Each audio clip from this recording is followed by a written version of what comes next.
Sweet Talk is a weekly 20-minute podcast brought to you by the Continuing Education Workforce Training Division of Idaho State University's College of Technology. This podcast is part of our continuing outreach efforts, and the format is conversation. We're having conversations with businesses, professionals, entrepreneurs, community agencies, and in all cases, difference makers. You can find us on Apple Podcasts, Spotify, and SoundCloud. So subscribe today. Take 20 minutes and hear from people living in your community who are making a difference in your community. It's time to get started with Sweet Talk. Hello, everyone. It's Paul Dickey with Sweet Talk. Today, I have a different co-host today. Today, I have Charisse Brown, the director of START, with me today. How are you doing today, Charisse? I'm doing great. Thank you. How are you, Paul? I am doing excellent. So for our listeners in the past and some new listeners, could you talk a little bit about yourself? Me? Sure. Yeah. So I'm the director of the START program, which is a free college prep program. And we were meeting together, a team of us, and we were talking about the incredible stories that our students have when they come to START and start preparing to go to college or back to college. And we decided a podcast called Every Student Has a Story would be an ideal way to really highlight where our students have come from and where they are now. And so I get the privilege of working with the most inspirational students you can find anywhere. So that's a little bit about me.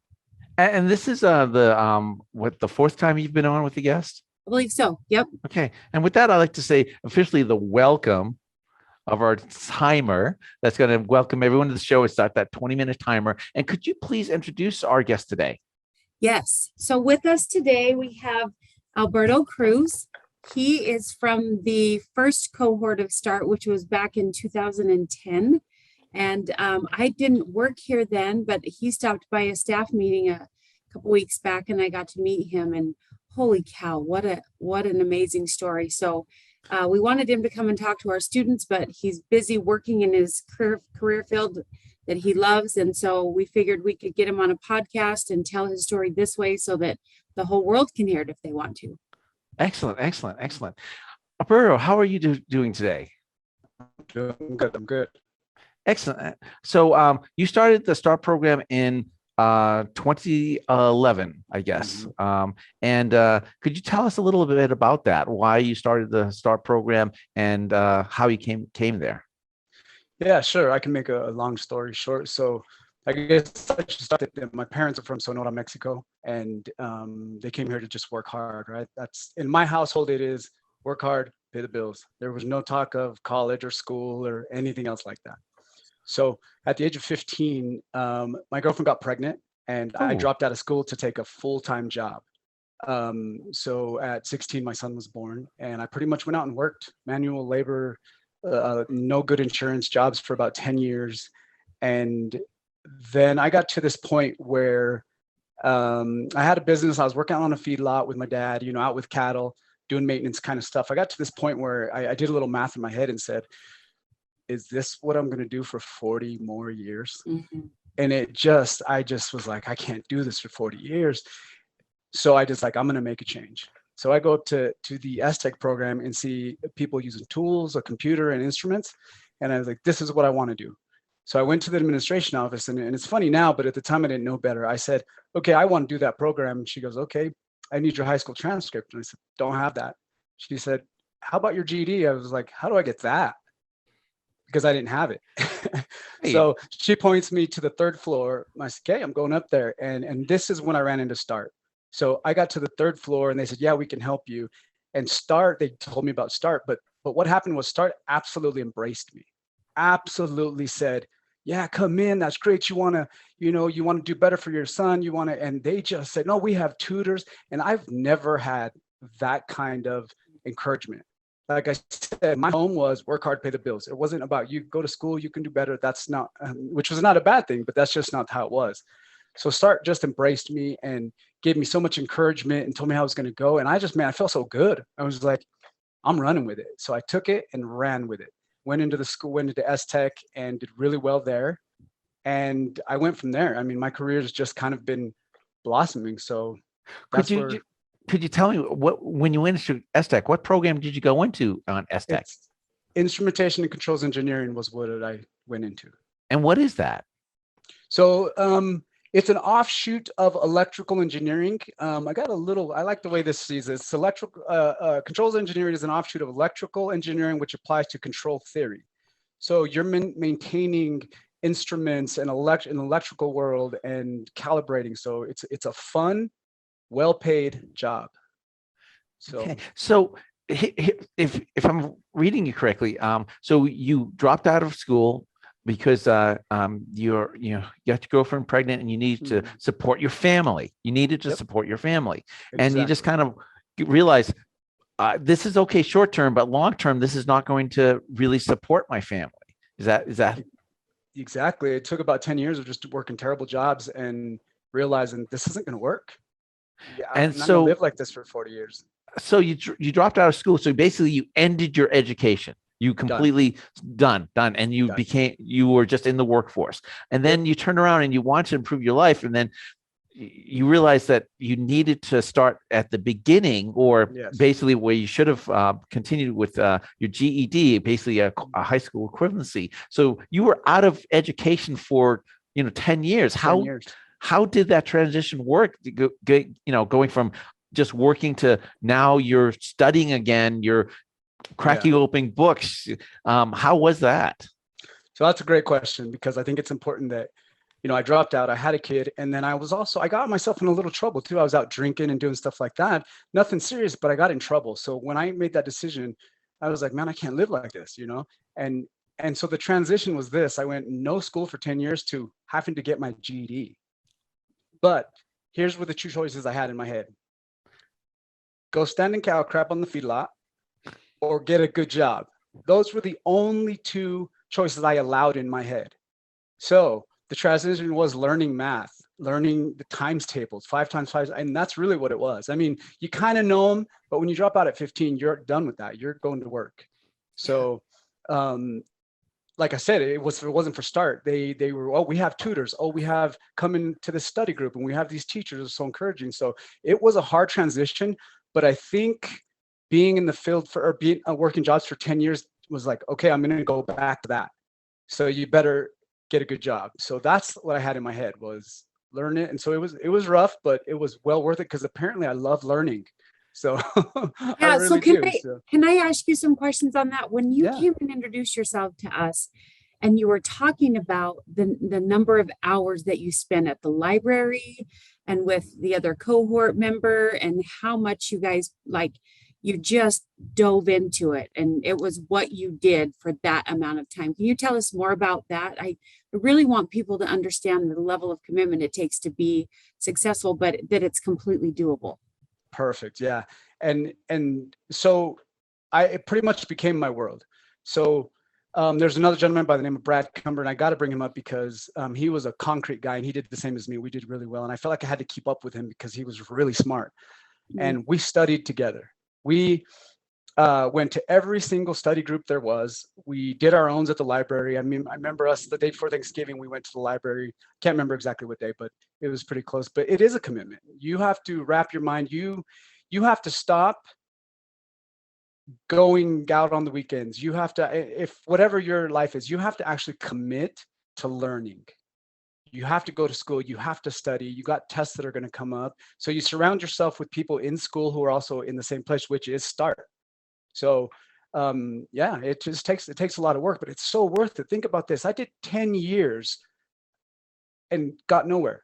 I did 3 years at ISU and took a giant leap in insurance, pay, a great job that I actually enjoy. A lot of people can't say they enjoy their job. So it's hard, but it's well worth it. And can you tell us where you went after you graduated? Can you give us your storyline there? Sorry, Paul, I didn't mean to interrupt you there. No. It's a great question. Yeah, it'd be great, because it brings me back to here, and what I want to do is START. So I had a job before I graduated as a controls engineer, and I went out, and after a few years, I realized, because everything's going automated, we all know everything's getting automated. Well, that's this field. You can take a few different doors, an E&I tech or a PLC programmer, and it's all from this program. You can absolutely go wherever you want and have jobs everywhere. So I went out and just learned everything I could, took jobs as programming robots out in factories and things like that. So I get a bunch of experience, which lets me go anywhere now, right? I get 8 years of experience. And the reason I'm back is because I have a daughter and my parents weren't doing so well. So I said, I'm going to go back Pocatello to be with my daughter and help my parents out. And I put 3 resumes out. All 3 of them called me because there's a shortage of E&I techs. So I had a choice to come back and still got an amazing job with Simplot as a process control analyst. And this job it's even, I still have classes and courses coming up that Simplot's going to pay for. So it's like an amazing career opportunity. And when I got back, I have so much gratitude for Start and Estech that I'm like, wait, I'm back. I'm going to go get with Start. I'm going to go get with knowing you now, Charisse. But I'm like, no, I'm going to go and talk to the students or offer my time anytime I can, because I love the way Start made me feel welcome. So that means they're still doing that to students.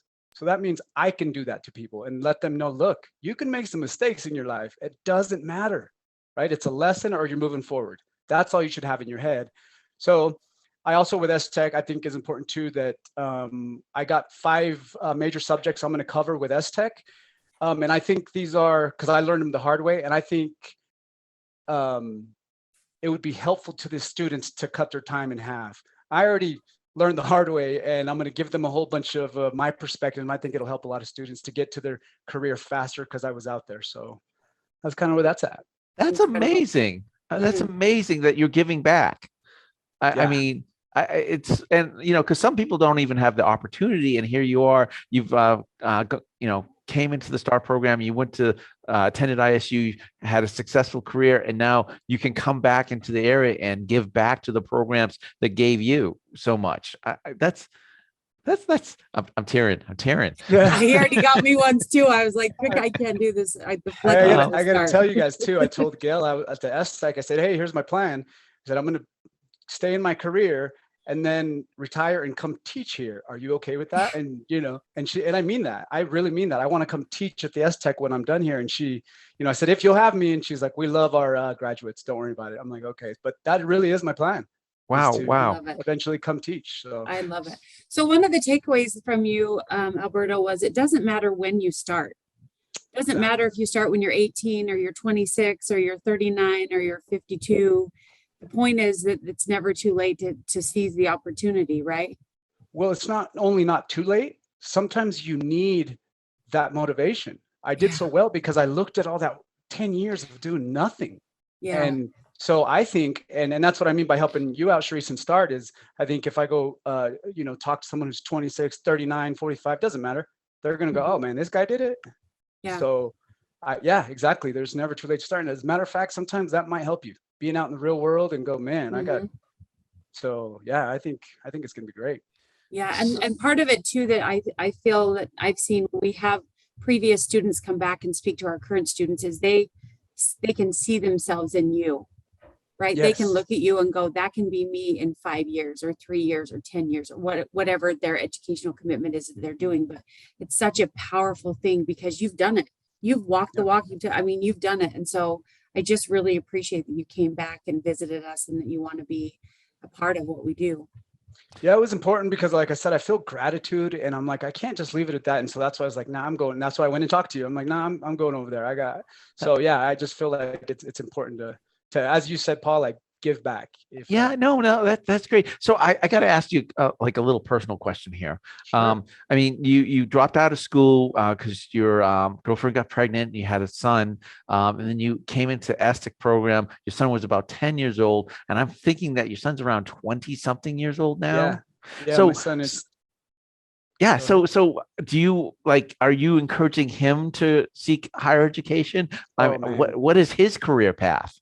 Well, so when he was like my little brother. I was so young, but I still talk to him. I have tried probably for a couple years now to get him to come move down here so he can go to school. I've explained to him, He's probably annoyed by me by now, but I'm like, come to school. I'll pay your apartment. I mean, that's how I'm like, I'll get you a place. Like, come down here. You could just get this career. And he said, he kind of humors me and says maybe, but he's doing well. He's in Utah. He ended up moving there where his mom was at, and I think he does solar panels or something. But I want him to come down and come to school. But yeah, so. But you were able to better provide for your family, though, right? Oh yeah. Oh, it changed everything. It just changed everything. Also, you seem like a really confident gentleman. Yeah, I mean, was that confidence there prior to your pursuing higher education, or is that something that grew as you succeeded? No, it's what going through school is what gave me the confidence that I have now. Because before, remember, I'm a dropout. I'm not my friends were out doing stuff. I'm working. I'm a dropout. And the guy you see now is confident because of school and my career and knowing that I can learn. So when I said I love to learn, I was like, man, I like learning. Well, so I started not just learning about school. I started going into a little bit of nutrition. I still have Audible I listen to Audible every day. I got some book, different types of books. It's never one, but I always got something I'm listening to. But that's because I went back to school. And yes, the confidence absolutely comes from, man, you can learn, you can change your life, and so yeah, the confidence comes from educating myself and doing something that's really hard. I have to say, for anybody who's listening, I went to school every day, studied every day, and I worked at a gas station, I think till 12 a.m. because that was the only choice I had. So I worked every day, I studied every day. It's not easy, but I did do that for 3 years. So no, but it seems like you knew that you had a goal, and yes. and that nothing was going to keep you from attaining that goal. Now, Nothing. could you talk about some of the most difficult parts of coming back to school and joining a program? What were some of the most difficult hurdles that you had to overcome? I think the mindset that a lot of people have, and I had, was math is hard. These are hard. I don't know how to learn. You just say that to yourself. It's so funny we say that. I've had people say, oh, I couldn't go to school. I don't know math. You don't know math. You learn math. It's not. But I said the same thing, though. I was the same way. The hardest part was getting my mindset to change that it's not if you're smart. It's what you're going to learn. You're just going to learn it. So that was the hard part. Financially, Start helped me out so much, but it was hard because I worked at a gas station, and there was, I remember a time when it was, I think I had $20, and it was like, put gas in my car or hold on to the $20 so I could, have $20. And I was like, yeah, I'll walk to school because I was close enough. I mean, I'll keep the $20. I'm not going to put $20 of gas in my car because then I don't have $1 in my pocket. So it was hard financially. And also the other big thing that I think is important when you're an adult is, remember, there's always people doing stuff, and you have to almost cut, like, there's that barbecue, there's that, what do you mean you're going to study? No, let's go watch the game. You have to almost isolate yourself in a way, and then not in a bad way. You just have to tell people, listen, I really want to do better for my family. I love you, but I'm not going to go drink beer with you. I'm going to go study. Make a commitment. So those three hard things were, yeah, go ahead. So we talk a lot about grit in my cohorts that I've been involved in. And I hear you talking so much about that. It's like revolving your life around the one goal that's most important to you. And when you talk about working at a gas station, like, you have to do whatever it takes, but it's for a short time. You can tell your family, and you can say, for now, this is my focus. After this, then I'll be available to do all the things. But for now, I need you to understand this is what's important. And so exactly. I'm just so impressed with your grit and the way that you speak about how you just dove in and there was no stopping you. And I look at all the students that I pass on campus, and every student has a story. And I think every student is inspiring in their own way. You specifically, because, I mean, you went from calling yourself a dropout to look where you are now. I mean, that's just amazing. Exactly. And it's funny because a lot of times I still kind of feel like a dropout in a good way. It humbles me, and kind of like, I'll say like the word career. And when I'm in my career, and I say career, that's great.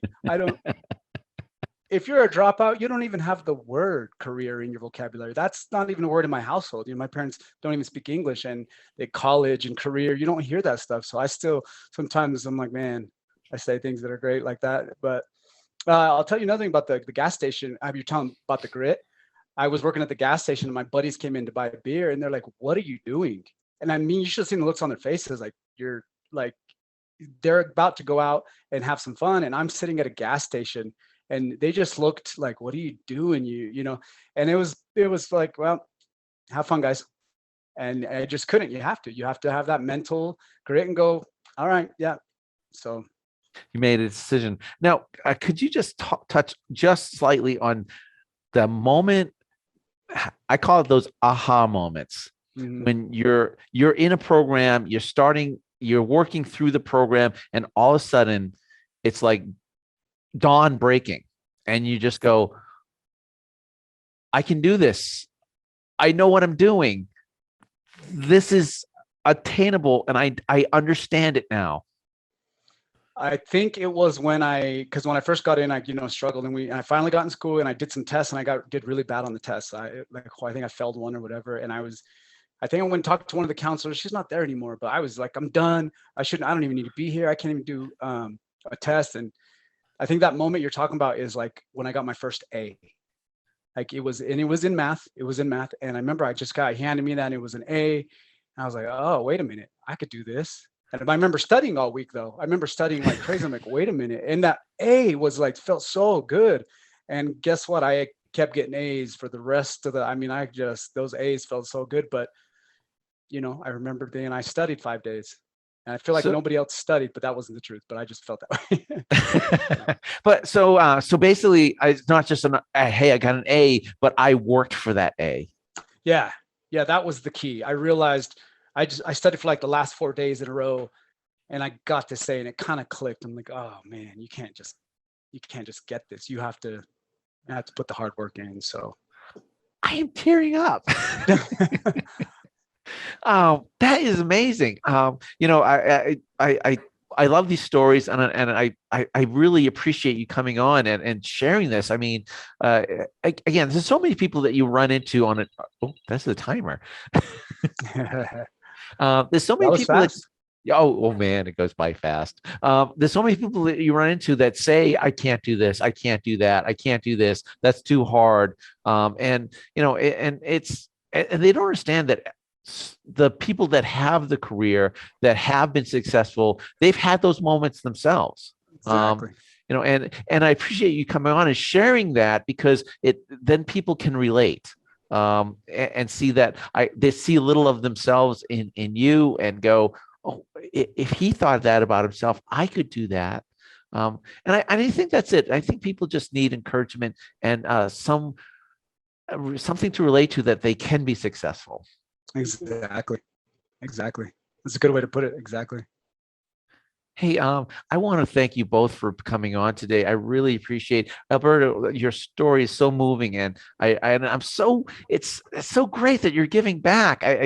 You've made my Friday. We're recording this on a Friday, and then you've made my Friday. I can go into the weekend thinking that there's some hope. Well, thanks, Paul and Cherise. START students are the most inspiring students there is. I mean, you guys just they'll get you every time, Paul. They'll get you every time. I know. Well, I thank you both. Cherise, if someone wanted to reach out and connect with START, how would they do that? You can call up here to my office. My number is 208-282-4359, or you can email start@isu.edu, or our webpage is isu.edu/start/. Okay, and just to finish off, just to clarify, Alberto, where are you working and what are you doing today? I'm at Simplot, the Dawn plant, and I'm a process control analyst, which is it's just a step up from what I was doing. I'm open to so much more now. So it's a great move. I feel like it's a great move. So, and when you decided to go to school, what were you doing specifically for a job then? I was actually working on a feedlot standing in cow crap. So the same feedlot my dad worked on for 28 years, because I was doing other jobs, but I could always go back out there. He'd always give me a job, but I was actually out doing maintenance stuff on a farm is basically what it was. Thank you so much for sharing your story. I really appreciate it. Thanks, Paul. I appreciate it. Thank you, Alberto.